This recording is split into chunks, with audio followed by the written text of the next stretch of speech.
Ora mungkin. Nyatane wonge mundur. Tantem ora apa-apa, Gong. Wah kok jlamprong kon rene. Prong jlamprong. Aduh. Modar kowe. Dikawal dantem cangkem kowe. Kang Rayi. Sawa? Jlamprong kon rene. Prong jlamprong. Aduh.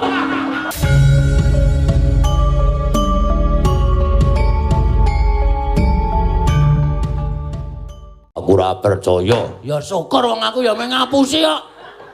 Kandhane ngayal.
Mas, aku culana.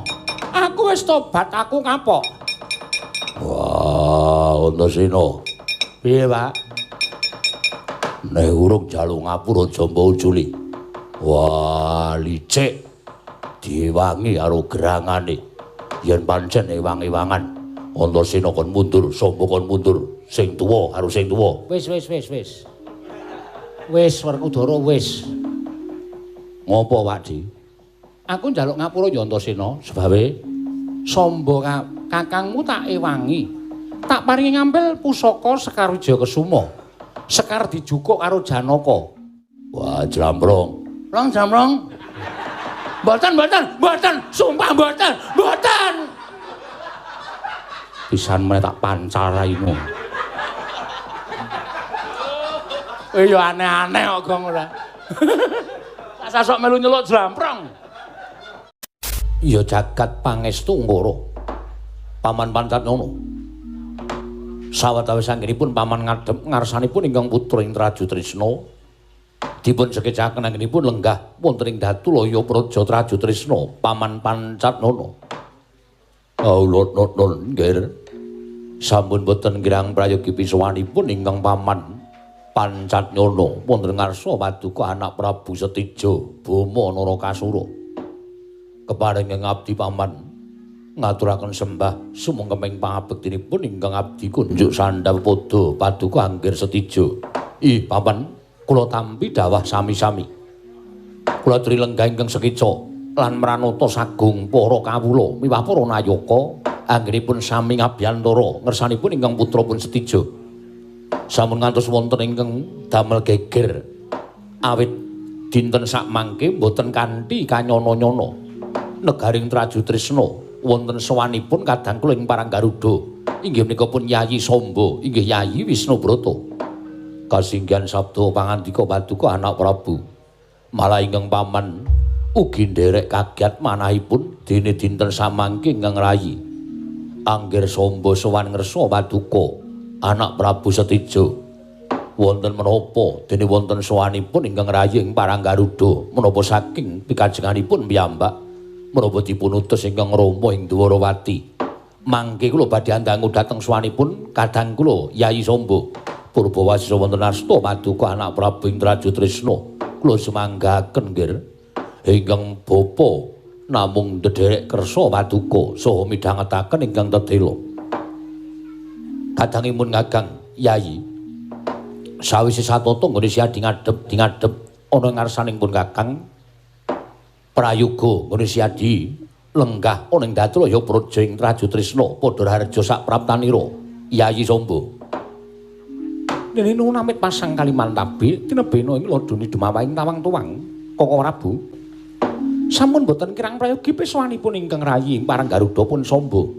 Kula ngaturaken sembah sumungkeming pangabektinipun ingkang rayi kunjuk sandhapada paduka Kanjeng Koko Prabu ing Traju Trisna. Ya Yayi tak tampa. Gawe lega legawaning penggalipun Kakang ora liwat pangestunipun Kakang Tampanana. Kula pun dinggo jimat paripih ndayan ana ing kasantosan. Apa to kang dadi wigatine dene sira Yayi sowan? Monggo tanpa cecala ingkang luwih dhisik. Gawe kaget penggalipun Kakang ing Traju Trisna. Yen pancen sowaning Siadi ki saka kersaning Siadi pribadi, murugi matura ingkang terwaca. Nanging yen to diutus dening Kanjeng Rama ing Ndorowati, apa ingkang dadi dawuh pangandikaning Kanjeng Rama Prabu ing Dwaraka? Nyawa-nyawa jimat kula Koko Prabu. Sesembahan kula. Inggih namung paduka kaliyan Kanjeng Rama ing Dwarawati ingkang minangka dados pengayomanipun ingkang rayi ing Parang Garuda. Wale-wale menapa? Sowanipun ingkang rayipun Samba menika boten saking anggen kula diutus dening Kanjeng Rama Prabu ing Dwarawati menika babar pisan boten. Namung kula menika sowan krana kula menika nggadahi atur ing badhe kula kunjukaken ngersa paduka Kanjeng Koko Prabu ing Traju Trisna. Samba wonten timbalan janur gunung Kadingaren. Dene Siadi Darbiatur ing bakal sira aturake kelawan pun Kakang. Apa to kang dadi legetaning penggaling Siadi? Koko Prabu, mugi keparenga kula badhe majeng sawetawis anggen kula lenggah ngabiyantur ngersa paduka Kanjeng Koko Prabu sampun ngantos duna dungkap panampinipun Koko Prabu Setija. Ya, mongso boro Yayi, purba wis tak pasrahke marang sira Yayi Samba. Handrah ingkang puspita rum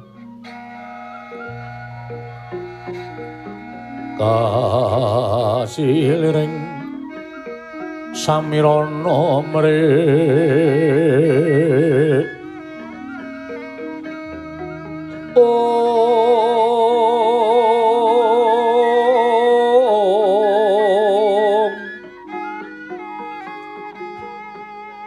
sekar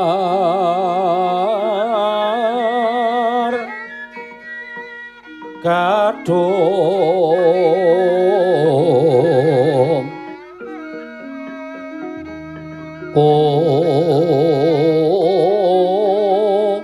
ngas gandanyo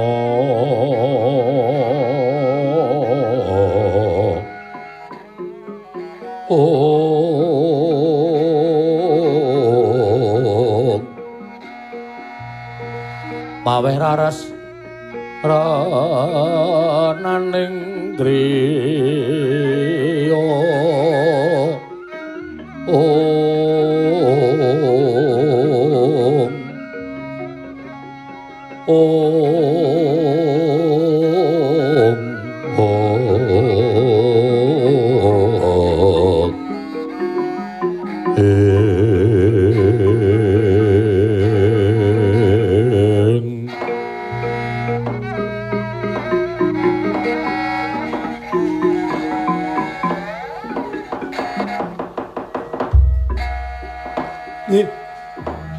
Malih-malih menapa Koko Prabu sejatosipun wonten gegembolaning raosipun ingkang rayi ing Parang Garuda. Ingkang badhe kula aturaken dhateng paduka Kanjeng Koko Prabu. Inggih dhateng sinten malih? Kula ngungkap dhateng sejatining raos kula. Menawi mboten wonten ngersanipun paduka Kanjeng Koko Prabu ing Traju Trisna. Ora kusik. Kok sajak wigati wijanjane ning apa, Samba? Monggo pendak-pendak arang-arang Siadi sowan marang Praja ing Traju Trisna tansah cecaketan kelawan Kanjeng Rama. Mbok menawa nobot repoting Siadi tumulipun atur kersane Kanjeng Rama Prabu ing Ndorowati. Nanging kok ora kaya sak gedhagan iki lha kok dadi sira Yayi Parang Garuda sowan ana ing Traju Trisna. Inggih. Krana menawi menapa ing sampun dados gegebenganing manah kula menika mangke badhe kula aturaken dhateng Kanjeng Rama Prabu ing Ndorowati. Tan wurunga malah kula badhe nampi duka saking Kanjeng Rama Prabu. Lho. Napa duka piye? Mila pangraos kula tumunten kula sowan dhateng negaring Traju Trisna supados sak mangke Kanjeng Koko Prabu menika saged abebantu dhateng bot repotipun ingkang rayi ing Parang Garuda. Marajata kalang-kalang rembugmu. Gage Siadi darbe panyuwun apa? Yen to pun Kakang bisa ngudaneni mesti pun Kakang bakal sak biyantu kelawan sira Yayi ing Parang Garuda. Koko Prabu. Sampun wonten pinten-pinten dinten menika malah minggahipun sampun wonten setunggal candra. Manah kula menika mboten jenak menawi kula mapan wonten ing Parang Garuda. Manah kula menika mboten kraos sekeca menawi kula mapan wonten ing kasatriyan Parang Garuda. Apa Siadi bubar nampa duka saka Kanjeng Rama? Inggih mboten.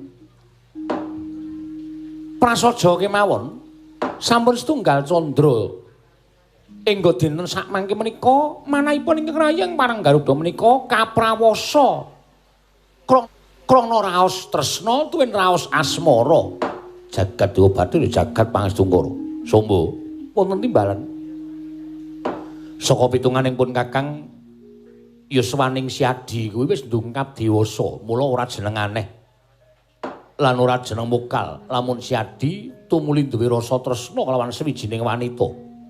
Lah yen panjenengan Siadi darbi rasa tresna kelawan sawijining wanita, dudupun Kakang ingkang darbi tanggung jawab kudu nuruti apa kang dadi pamothaing kadangku ing Parang Garuda, nanging kuwi tanggung jawab ing Kanjeng Rama. Nuwun pamunten, kula sampun matur Kakang Mas. Bilih menawi kula menika matur dhateng Kanjeng Rama Prabu Ndrawati tanwandi kula badhe nampi duka mila kula kedah gadah satunggiling tetiyang yang sakmangke saged anjurung dhateng gegayuhan kula. Tegese Koko Prabu Trajudesna menika kula suwun supados saged andombani dhateng pengangkah kula tuwin panjangka kula. Lah ora kusik aku tak takon karo kowe. Lah terus wong wadon ingkang sembodo mrawasa lawan atimu mau sapa? Inggih menika. Dadosaken kula ajrih kaliyan Kanjeng Rama Prabu awit lumayan bumi kroping langit menika mboten wonten wanita ingkang keduga mrawasa dhateng manah kula satemah kula kapandhuk bedoring katresnan. Kejawi kula nuwun sewu. Atmajanipun Paman Madukara inggih menika pun Yayi Jenakawati, Koko Prabu Trajutresna. Ratune Ratu Tama Pati lino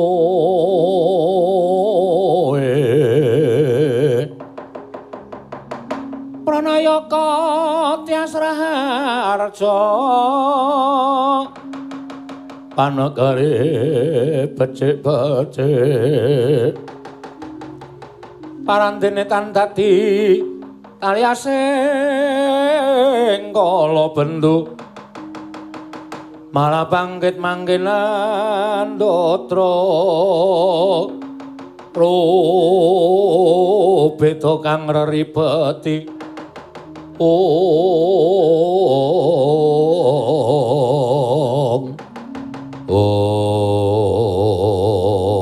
jagat Dewa Bathara jagat Pangestungkara Wiladala Samba wonten dawuh Koko Prabu yen pancen gegayamu kaya mengkono lan kabeh mau ora mung tekan gegayuhan nanging mbok tekake ana ing tekad merga tumrapun Kakang tekad kuwi pok ing karep wong ki yen wis nekat adane sok lakon inggih lah saiki mengkari nanting karo atimu piye menawi ngantos kula mboten kasembatan dawuh kaliyan Yayi Jenakawati Koko Prabu prasapaning manahipun ingkang rayeng Parang Garuda menawi perlu badhe kula entrengaken pejah gesang kula yen pancen kaya mengkono dina samengkaya tak kanthi sowan Kanjeng Rama Prabu Ndrawati nyuwun pangestu lan panjenengane tumuli sowan ana ngersaning Paman Arjuna matur apa anane yen to sira Yayi tresna kalawan atmajaning Paman Arjuna ya kuwi Yayi Jenakawati mangke rumiyin saking pangraos kula menawi tumuli sowan Kanjeng Rama menika mangke malah mboten saged kasembatan panjangkanipun ingkang rayipun Samba lho lah karepmu piye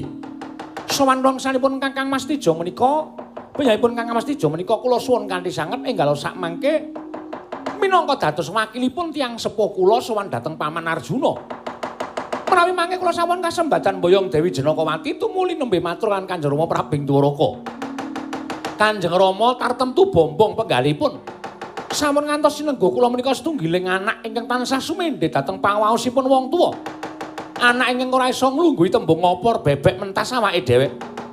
Ing mekaten kula suwun Kakang Mas Tijo kula aturi ngodol lampahipun ingkang rayipun Samba sowan dhateng Paman Arjuna Pak Kakang Prabu Stijo. Ing Bama sayongkong ana wiyatamun-amun Lir gumampang maletik mancolot. Oh, jagat Dewa Bathara. Yayan engko nganti nampa dukaning Kanjeng Rama Prabu Ndrawati piye? Yen sinengguh aku nglangkahi marang panguwasaning Kanjeng Rama, jer tanggung jawab wong tuwa tumrap anak mesti bakal nuruti apa kanthi panjaluke si anak. Nyun mapunten, pitados kalian kula to. Kakang Mas menika mboten saben dinten caket kan Kanjeng Rama Prabu Ndrawati. Mila apal kula wewatekanipun Kanjeng Rama menika apal Samba. Kula menika sampun ngertos dhateng lagak lagu lagyanipun Kanjeng Rama. Sampun matur dhateng sampun Kakang Mas Tijo menawi mangke kula menika tumuli matur dhateng Kanjeng Rama Prabu tartemtu Rama Prabu malah mambengi pikajenganipun ingkang putrapun Samba. Mila dinten sak mangke ngaten kemawon. Kakang Mas sarujuk menapa boten ngodha lampahipun ingkang rayipun parang Garuda.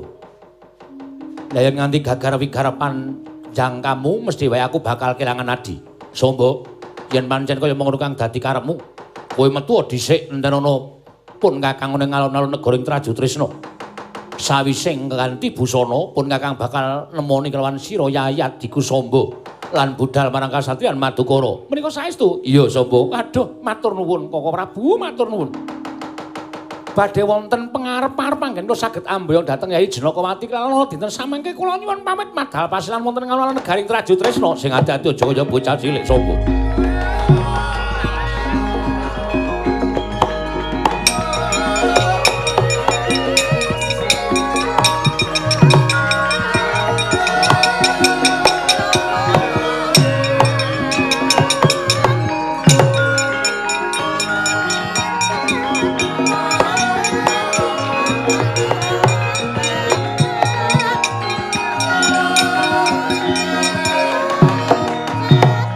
Paman Patih wonten dawuh nggih. Wonten bab tuwin perkawis ingkang kedah ngembet dhateng ing putra ing Traju Trisna nanging gandeng Samba menika adi kula. Menika kadang kula taruna.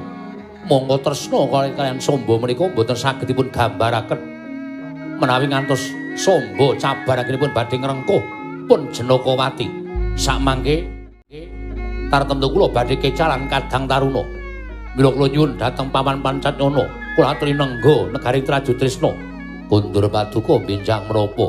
Mboten badhe kula wangsul dhateng praja menawi dereng saged kasembadan panjangkanipun kadang kula Yayi Wisnu Brata inggih Yayi Samba ing Parang Garuda. Nggih. Namung ndherekaken Sengkar Paduka mugi-mugi lebda ing karya nggih anak Prabu Stijo. Paman Pancatnyana kula nyuwun pamit ngatos-atos nggih. Anggir Stijo Bumanara Kasura.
tangi.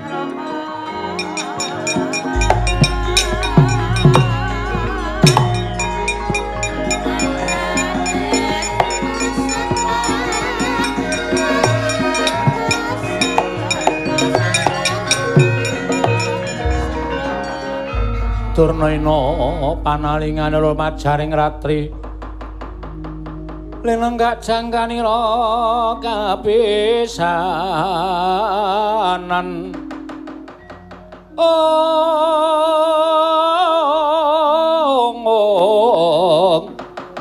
aning perang Bratayuda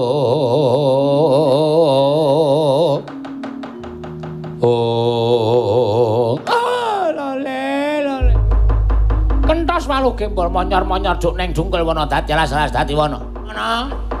Putuku ngger Lesmana cah bagus, putuku ngger Candlonet. Lesmana Mandrakumara.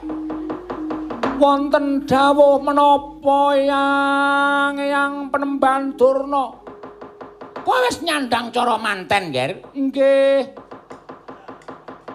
Kowe ngerti, kowe arep tak larapake ning ngersaning sapa lan tumuju marang endi? Ngertos. Nendi? Wonten kasatriyan Madukara daup kalian Yayi Jenakawati. Jumbuh kalian menapa ing dados gegayuhaning ati kula yang Penemban Durna. Kowe ngerti Janaka kuwi sapa?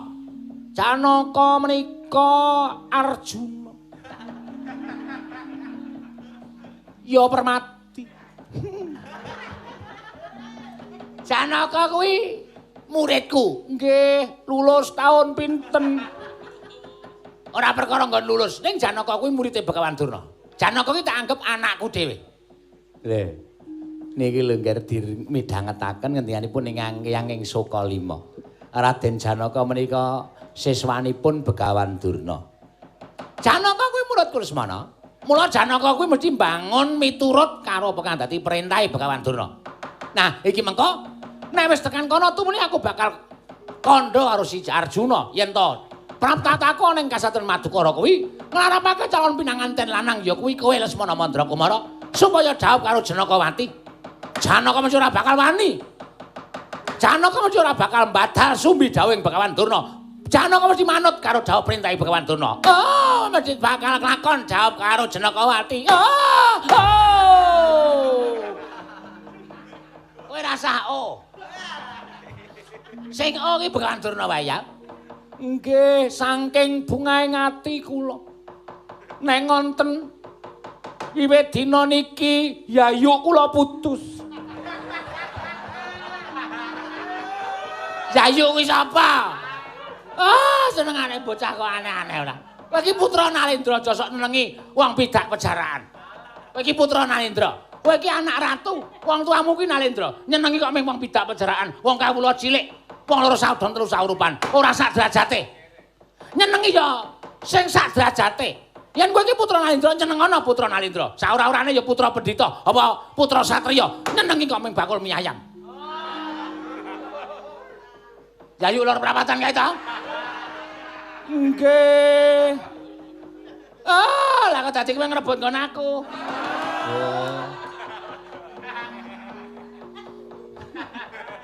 Bola. Turan sampean. Aku ora ngapa-ngapa, anyak. Mustahil. Nggih. Niki terus budal teng kasatriyan Madukara. Ya, heeh. Nek mengke Paman Janaka mboten maringake, kowe ora percaya karo aku, heeh. Begawan Durna kuwi aji-aji guna kasantikan panggendam pirang-pirang. Oh, Janaka mengko kena panggendamku, tak walik paningalih. Mesti anake diwenehke karo Begawan Durna. Tumrene tak dawuh karo kowe. Ora coba, apa ora seneng atimu, ha? Nggih. Bungah kula nyenengake. Ya. Monggo yang dipun lajeng lampahipun menika pun dugi meh cedhak kasatriyan Madukara. Wonten tulisane wis.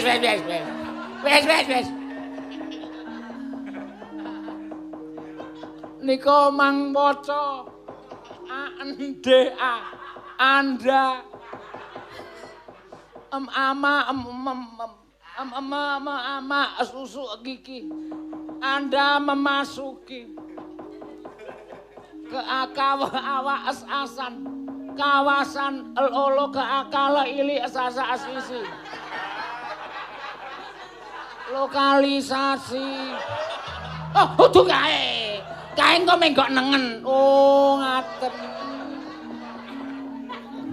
kula kinten bablas nggih monggo Adipati dipun gelak lampahipun bidhal wonten ing Kacamatan Madukara niku wis ketok tapel wates Kasatyan Madukara nggih enten gepura gambare utawa enten patunge jemparing niku cetha nek mlebu wengkon Kasatyan Madukara kula wis hafal nggon-nggonane nek teng Jodipati teng ngersaning Paman Werkudara niku enten gepura sing enten gambare utawa patunge gada nek teng kene Paman Puntadewa niku enten wujuding gepura sing enten recane kembang mlathi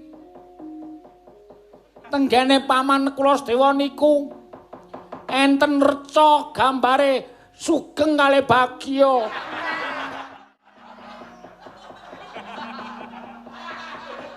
Sinten niku Dewate? Pengrawe. Kula niku nek gagas Lesmana niku ajeng guyu niku kok wedi. Wong niku putra Nalendra. Padha kalih teng negara Ngastina nggih Yang. Nek Kraton Ngastina niku gepura gedhe banget wong negarane ya gedhe. Enten gambare gada kaya ngene Paman Jodipati. Nek teng negara Ngawa enten gepura gambare jemparing loro. Kuwi merga tandha yen to anak Prabu Basukarna kuwi pancen pinter olah ngembat jemparing. Nggih. Tenggene sampeyan nggih wonten gepura gambare wong ngemiki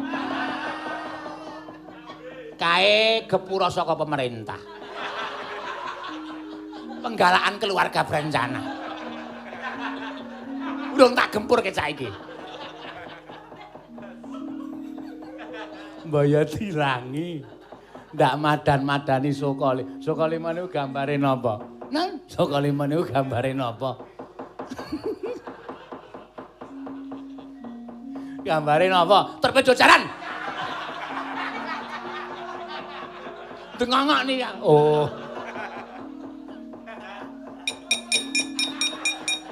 Ya anggo seger-seger Dewate lha nggih. Suasanane udan kaya ngene iki. Ha nggih. Monggo bidhal. Ayo ngger putuku tak kanthi budal ning Kasatyan Madukara ngger cah bagus.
Swamya ngambrengeng kadhe karonaning kaswa seda sang ganda astrat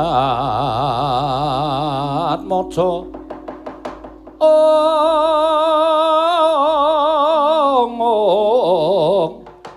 Lengleng lalu mangulati Surya mangrang sang wayah.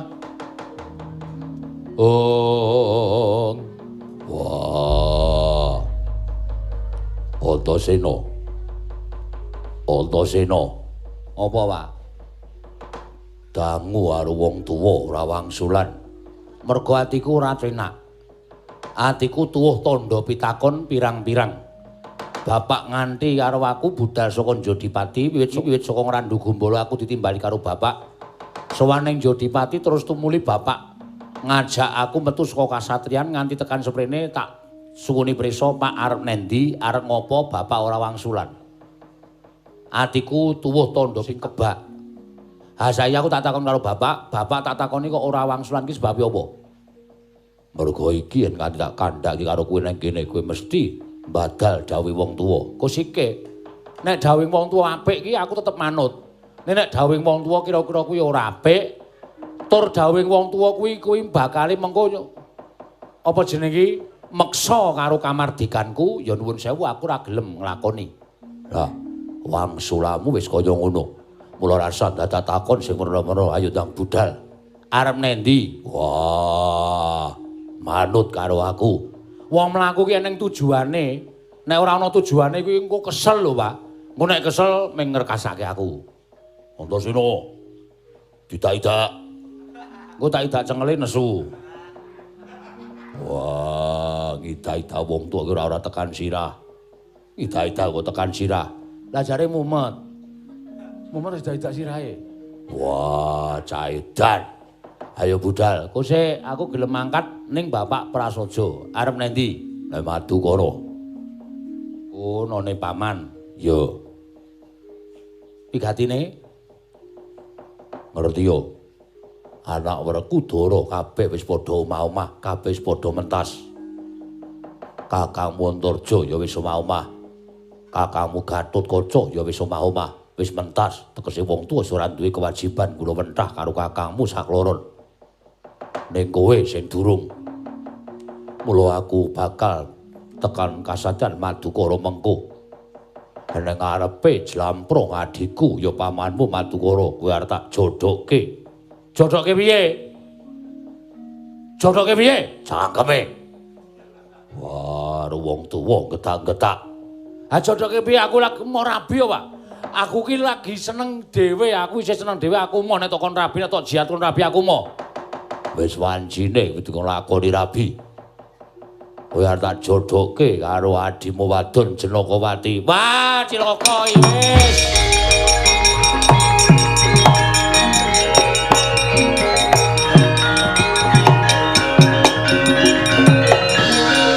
Pak, aku isih pengen dhewe. Aku durung kepengin omah-omah. Aku isih duwe panjangka sing kudu kelakon. Mula aja to ora bek isih ya Pak, ngerti to Pak? Aku kan isih skripsi. Ora sah wangsulan. Manuta. Pak, aku isih kepengin dhewe, Pak. Yen kowe ora manut karo Werkudara, ora manut karo bapakmu, ora apa-apa. Ning kuwi dina iki ora sah ngaku dadi anake Werkudara, minggat.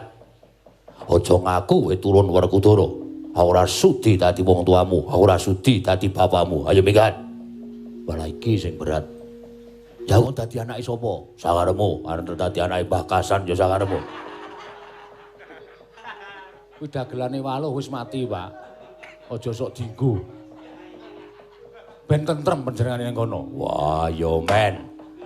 Manut apa ora? Mengkari ngelakoni, mengko sing rembugan aku mengkari ngelakoni. Rasa kaya bocah cilik. Pak, aku manut. Pak, aku jane ora sandata wangsulan diwae takon minggat. Aku ora sudi duwe anak sing badal jawe wong tuwa. Ayo budal. Pak, ayo budal. Yo, wis ayo mangkat. Njaluk ngapura lho, Pak. Wah.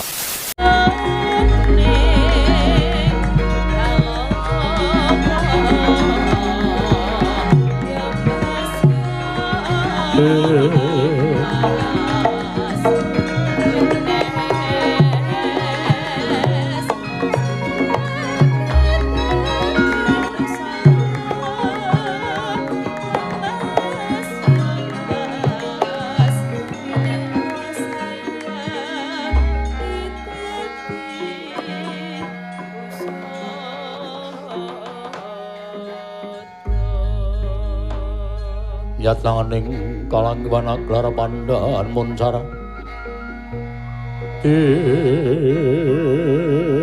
non lir kekonang surem sorot edan padang Om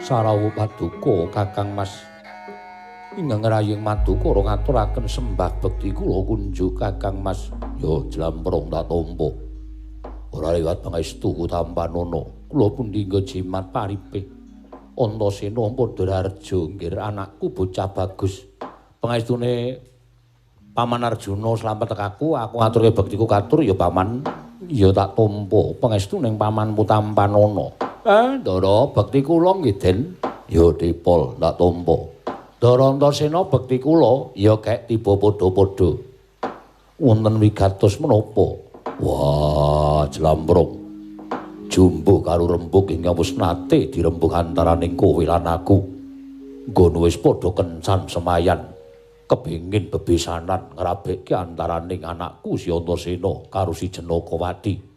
Dina samengko praptaku ana ing Madukara mung bakal kepingin netepake besok kapan nggone anakmu Janakawati karo anakku Antasena bakal dikepyakake nggone padha bangun Bali Wisma, bangun bebrayan jlamprong adiku Madukara. Miatlangening kalanggiwan aglar pandhan moncar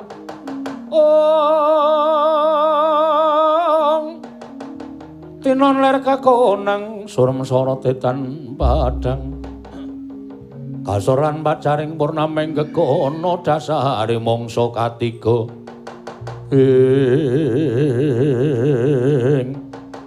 dereng ngantos paring pangandikan Sang Arjuna kedadak sowaning Satra ing Paranggaruda Raden Samba, Raden Kusuma Kilatma karya jingak kang samya mulat. Lang-langing triya mangungkung.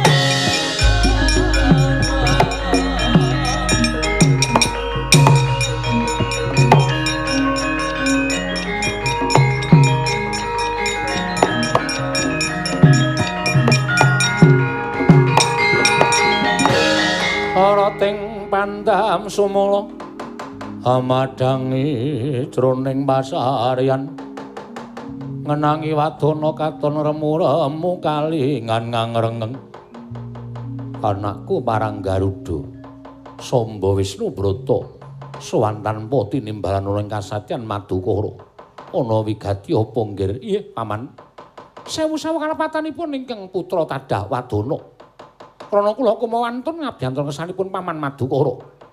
Estining manah namung badhe ngunjuk atur ngersa paduka Paman Madukara. Ana wigati apa nggih Samba? Nggih. Wale-wale menapa?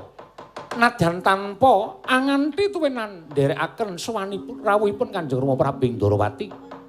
Nanging pikajenganipun ingkang putrapun Samba menika sampun dumugi wonten ing tekad kula anggen kula kepengin nanyeti dhateng putra paduka Paman inggih menika Yayi Janakawati dinten samangke badhe kula boyong wonten ing kasatyan Paranggaruda Paman kula ingkang sowan Paman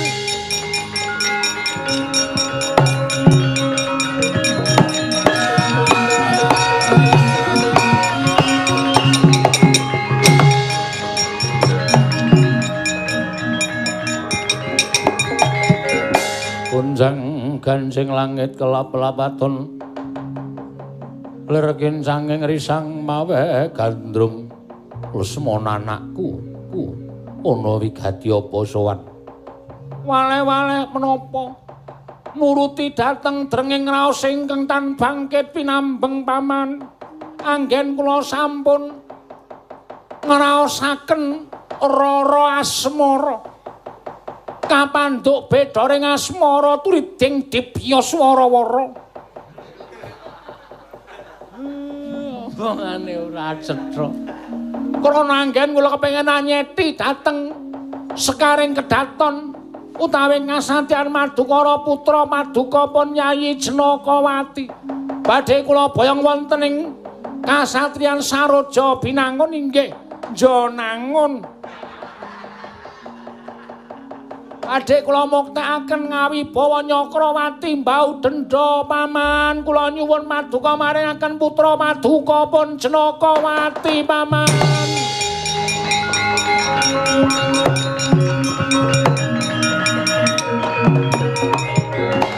Olat mara Sang Arjuna Esmunya kang kamanungsan kasrepan tingkahing mungsuh. Aduh, Kakang Mas. Kawontenan kados mekaten dereng ngantos kula saged anampi rembagipun saking Jodipati. Malah menika anak kula Samba tuwin anak kula Lesmana ingkang sowan. Monggo sami-sami ngayunaken dhateng anak kula pun Jenakawati. Wah, Jlambrung. Yen perkara iki mbok pasrahake marang aku mesti bakal ana kerampungane. Mila Purbawasa wonten asta Paduka Kakang Mas Jodipati Antasena. Piye, Pak? Samba wonten dawuh. Lesmana wonten dawuh, Paman. Nek pancen dadi wong lanang kepengin ngayunake wong wadon, monggo wong wadone ming siji. Yen lanang kudu lanang tenan. Aja mung lanangan kaya wong wadon pepinjungan. Yen pancen kepengin ngayunake Jenakawati, monggo Werkudara uga nglarapake anak lanang Antasena. Samba ya lanang, Lesmana ya lanang. Sapa sing menang didu ana ing alun-alun Kasatan Madukara kuwi sing bakal ngukup Jenakawati.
Tobat aku kapok.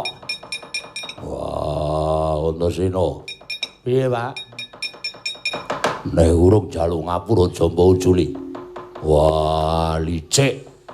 Diwangi karo gerangane. Yen pancen ewang-ewangan, Antasena kon mundur, Samba kon mundur. Sing tuwa karo sing tuwa. Wis. Wis Werkudara wis.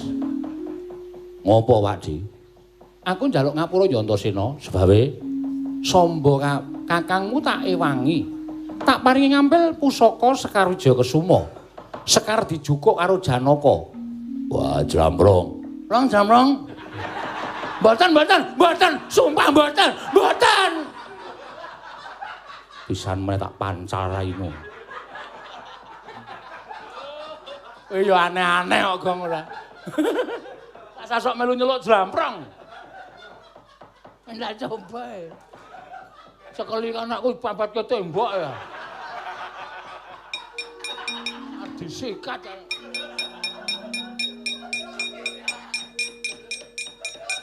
Menika kok rapi ya tak tampa Janaka. Jrambrung wonten dawuh Aredi. Ajeng mala wong. Ana go mlayu kowe iki. Kowe diancam karo Janaka. Ngapa ora ngapa-ngapa kok? Aku ngombe es teh kok. Raine pucet. Truk cakepan sendang biru wae. Alah. Nglamur. Omong go, mau cewek kowe ngono. Diluari Antasena. Diluari. Bumi gunjang ganjing langit kelap-lapaton. Lerkin sanging risang mawe gandrung. Sambo wonten dawuh Rama. Iki dadi tandha yen to kabeh ingkang kumelip ing rumangkang kedununganku le daging kuwi mung pasrah pepesthan ing kodrat. Siji pesthi loro judu telu tibaning wahyu papat kodrat kuwi wis diasta dening panguwasaning dewa. Mula dijangkau kaya ngapa nek Janakawati kuwi durung ginaris dadi jodoh dauhmu ya ora bakal kelakon. Kowe trima ya, Nger? Iya, ngestaken dawuh mboten dados menapa. Antasena, piye, Pakde? Aku melu mangayu bagya sekerti jumurung. Dene anakku Antasena kelakon mboyong Janakawati. Ya, nyuwun pangestu muga-muga nggon kuburan karo Yai Janakawati tentrem ayem ya, Pakde. Iya, tak pangestoni. Jlambrung. Kae, Gong. Kowe cereweti ngapa, Truk? Ae wonge mandeg mlirik ya.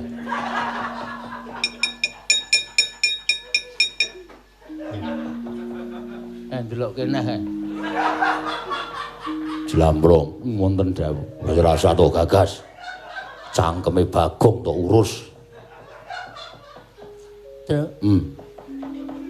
Kok iso diparapi Jlambrung apa to? Aku ora ngerti mbiyen cilik-cilane kae. Apa cilik-cilane mbiyen elik? Sajake. Wis.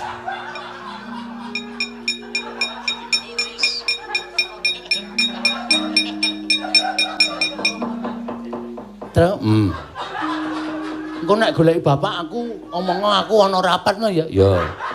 Kowe arep bali. Bali saiki aku. Ora ngenteni engko. Aku bali saiki wis tak aku alon-alon. Lah iya.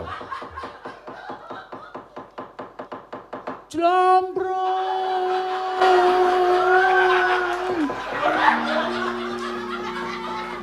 Agung nendi? Anika pun bablas. Ditemono sesuk bengi.